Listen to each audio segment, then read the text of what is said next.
Hola, mi nombre es Jean-Paul Espinosa y soy bibliotecario de la Casa de la Literatura Peruana. Quiero comentarles que, entre otras actividades, nuestra área se encarga de reunir fuentes bibliográficas sobre autores peruanos para que a mediano plazo podamos crear un repositorio institucional que provea de material de investigación a las personas interesadas en los estudios literarios. Pues bien, en este video quisiera ocuparme de la producción bibliográfica de Magda Portal. Y en el próximo video vamos a hacer unos comentarios en torno a la crítica literaria que se ha escrito a propósito de la obra de esta escritora. Pues bien, comencemos. Magda Portal nace en Lima en 1900 y es conocida por ser poeta, ensayista y además militante política peruana. Desde muy joven demostró su afición por la poesía y durante su primera juventud, en 1920 hasta 1924, difunde sus primeras creaciones en la revista Mundial. Ahora, si bien es cierto, Magda Portal es célebre por ser una poeta de vanguardia, esta primera etapa se caracterizaría más bien por el apego a las formas modernistas. En efecto, si uno revisa estos primeros versos, se va a dar cuenta de la presencia de estrofas regulares, de ritmos muy cadenciosos, de un preciosismo estético, de una sutileza para hablar de temáticas amorosas, etc. De esta primera etapa se van a derivar dos poemarios, Ánima absorta y Vidrios de amor. Ambos sí permanecieron inéditos ciertamente, pero los manuscritos llegaron a las manos de José Carlos Mariátegui y sirvieron como base para la escritura de un ensayo que luego vamos a analizar en el próximo video. Ahora bien, en el año 24, ya algunos meses después de haber dejado publicar en la revista Mundial, Magda Portal da una especie de giro y comienza a apostar por signos de vanguardia en la literatura. Y es así que decide fundar junto con Federico Bolaño la revista Flechas, para muchos la primera revista de vanguardia en el Perú. Duró 6 números y desde la línea editorial se declaraba abiertamente anticonservadora. Sin embargo, mucho del discurso que ahí se podía observar era vanguardista, los contenidos no lo eran en su totalidad. Por ejemplo, ahí publicaron poetas postmodernistas como Gabriela Mistral, Alfonsín Storni y Juana Ibarború. Entonces, no había una cierta renovación, no había una cierta difusión o compromiso por dar a conocer aquellas formas más novedosas, radicalmente novedosas. En esta revista sí se daba una apertura al cosmopolitismo, que si bien se le podría vincular a las vanguardias, ¿no? Además, se propugnaba una integración americana de los intelectuales para hacer frente al imperialismo estadounidense. En el año 26, sin embargo, Magda Portal va a potenciar esos primeros signos vanguardistas para que pueda consolidar una revista plena, ahora sí con más coherencia, denominada en un primer momento Trampolín, en un segundo momento Hangar, en un segundo momento Rascacielos y finalmente Timonel. ¿A qué me refiero con esto? Que la revista cambió de nombre 4 veces en sus 4 números que tuvo de existencia.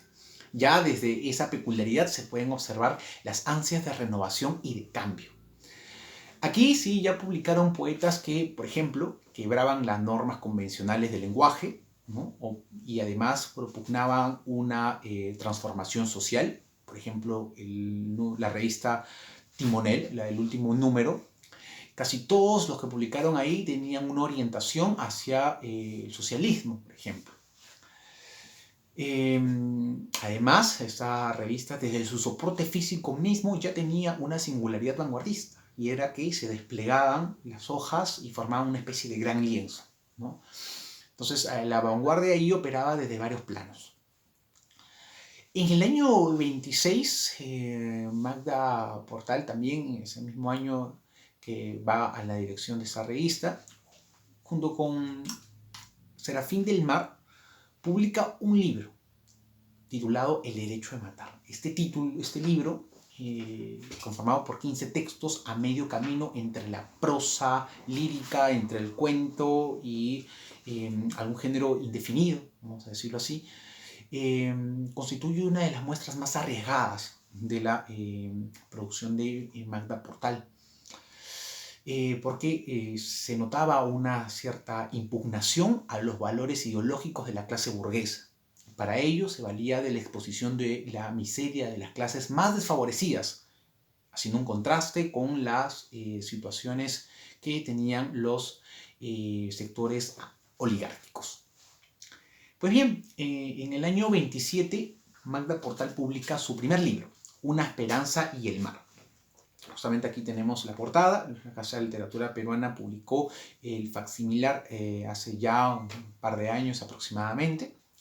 Y este primer libro se va a caracterizar en primer lugar por la ruptura con el lenguaje estándar, ¿no? Había una especie de apuesta por esta inclusión de vocales de la I, por ejemplo, en lugar de la Y, ¿no? Que era una clara herencia de Manuel González Prada. Había una innovación por parte del lenguaje de Magda Portal por irse en contra de lo establecido.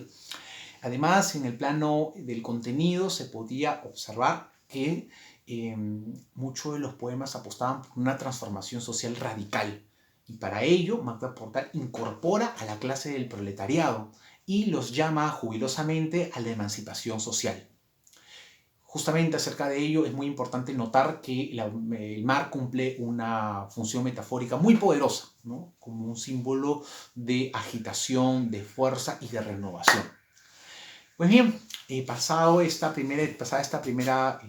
etapa vanguardista, Magda Portal va a publicar en los años, entre el año 29 y la década de los 30, una serie de ensayos más bien de corte político, ¿no? Algunos de ellos también vinculados con la estética y algunos incluso que lidiaban con la filosofía. Por ejemplo, en el año 29 publica hacia el nuevo poema, su orientación estética económica, en el que postulaba que el nuevo poema se caracterizaría por introducir una agitación espiritual en el lector, que lo llamaría a la revolución de sí mismo y de sus congéneres.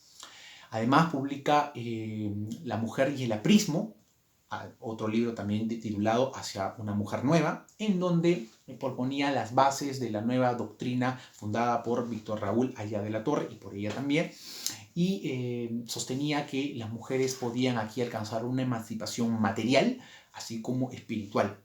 Además, ella postulaba que las mujeres en las nuevas formas políticas no iban a ser sometidas, sino más bien la institución familiar serviría para hacer o para formar un aprendizaje en conjunto de la toma de conciencia social, tanto en la pareja como en la prole.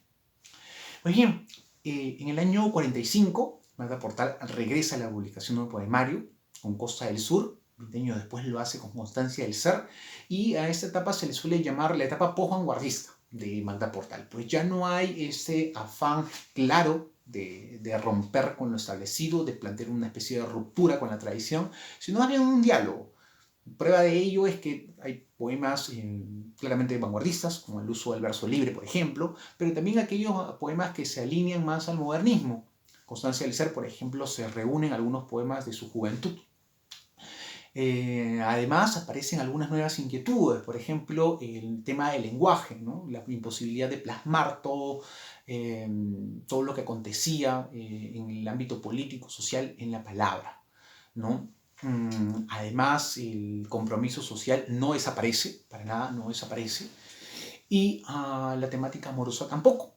En realidad hay mucho de esta especie de reflexión a partir de los núcleos amorosos que ella va encontrando en su vida cotidiana. Sin embargo, también hay otro tipo de poesía que apunta a la individualidad del ser humano, que es consecuencia, desde su punto de vista, de la maquinaria capitalista que alienta el imperialismo yanqui, ¿no?